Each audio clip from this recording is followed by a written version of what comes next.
Hey guys, welcome back to the Daniels Made YouTube channel. If you're new here, I'm Marshall Daniels, and I have been a builder of handpans for the past 10 years. On this channel, I don't just want to show finished instruments. I want to pull back the curtain a little bit and talk about why certain handpans feel and behave the way that they do, from both a musical and a builder's perspective.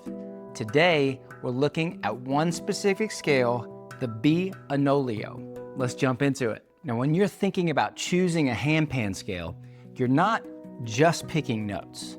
You're choosing behavior. You're actually choosing how melodies resolve, how tension works or doesn't, and how the instrument invites you to play. As a builder, I think about this constantly because the scale determines how the instrument wants to be played.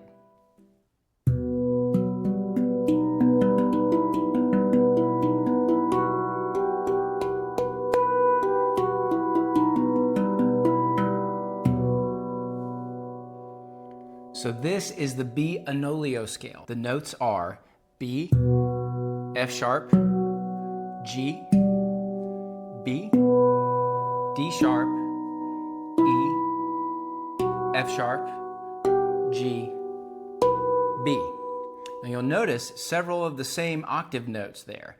Those repeats in the scale are B2, B3, B4, F sharp 3, F sharp 4, G3, G4. Now that's intentional. Handpans aren't always about covering every single musical possibility with just 8 to 10 notes. They're about creating a musical environment within a limited but very intentional layout. Musically, this handpan is best understood as a B-centered hybrid mode, because we have B as the home note, also known in musical theory as the tonic. Those 3 octaves that we mentioned earlier, B2, B3, B4, this anchors the scale heavily to B. Now, outside of those octave repeats for B, F sharp, and G that we previously mentioned, we have a D sharp and an E. The D sharp represents a major third for B major, and the E represents the perfect fourth, also in B major. That gives us a warm, light feeling to our ears. It tells us this is a major scale. It's not sad, but it's happy. But then we do something interesting. Instead of using a fully bright major scale, we introduce the defining color. The note in this scale is a G natural. In B major, you'd expect a G sharp for the minor 6, but instead on the Onoleo, you get a G natural, which is a flattened 6. That single note changes the whole dynamic of the scale, softens the bright, happy feel of a full major scale, and adds the mysterious, cinematic drama of the borrowed harmonic minor.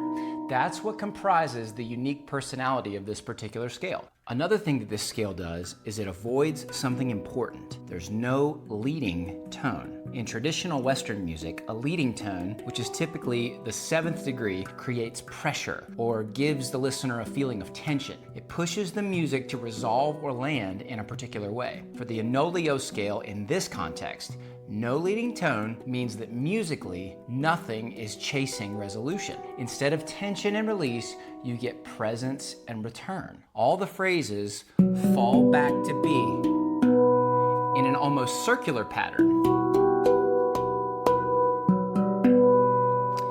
And they feel reflective rather than dramatic. This can create a super calming effect to the listener. I remember the first time that I heard the Onoleo scale, it reminded me of the ocean for some reason. For me, being by the sea gives me a sense of awe and peace in front of such a vast, mysterious place, and it reminds me of how small I actually am. And that's why this scale is great for things like worship, prayer, or meditation. All right, let's put our musical theory hats on for a moment. Handpans can express harmony just different than most chordal instruments that you find. You can do this by stretching out your fingers to strike multiple notes at one time, or by playing fast, rhythmic groupings that outline a triad. In this scale, the most stable harmonic shape is B major, which is B, D sharp, F sharp. That's our tonic chord. You'll hear it whether you strike the notes together or imply it through quick triplets. When you emphasize E, you get a B sustained 4 color, open and spacious, incorporating the 4th. When you lean into G, the flat 6, you introduce a borrowed emotional harmonic color. It doesn't destabilize the harmony, but it gives a totally new flavor. What's important in this context is what's missing. There's no dominant chord, there's no leading tone, and there's no forced resolution. Everything is designed to return back home.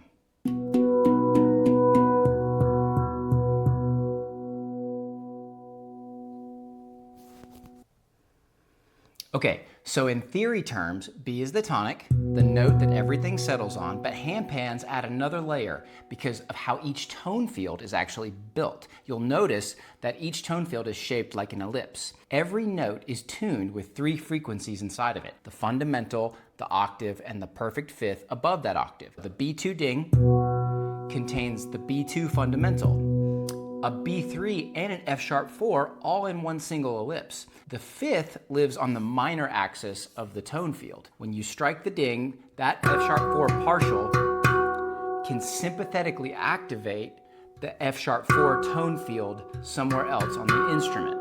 That's why handpans naturally feel really drone-like. B and F sharp function as pedal tones, not just musically, but acoustically. They ring underneath everything and create a grounding rather than kind of like a musical pressure or tension. Now, as a builder, this means that I'm not just tuning the individual notes.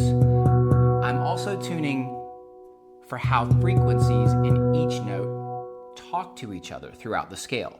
Having this balanced interaction through the scale is crucial to producing a high-quality handpan.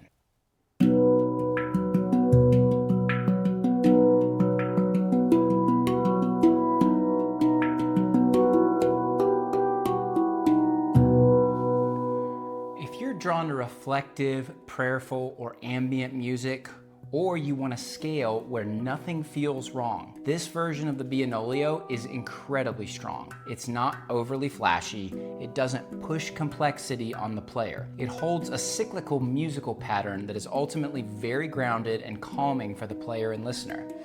If you're looking for an instrument with diverse complexity that can explore and kind of go places, this scale may not be for you. When playing the Onoleo scale, the player experiences a calming sense of presence and harmonic consistency. It acts more like a place instead of a journey metaphorically. So all this is the kind of thinking that goes into every instrument that I build. If you're interested in learning more about handpans, scale design, or commissioning your own Daniels Made Handpan, you can subscribe, leave a comment, or reach out through my site. And if there's a scale that you'd like me to break down next, let me know in the comments. I love doing these deep dive videos into the amazing world of handpans. Thanks again for watching, and I'll see you in the next video.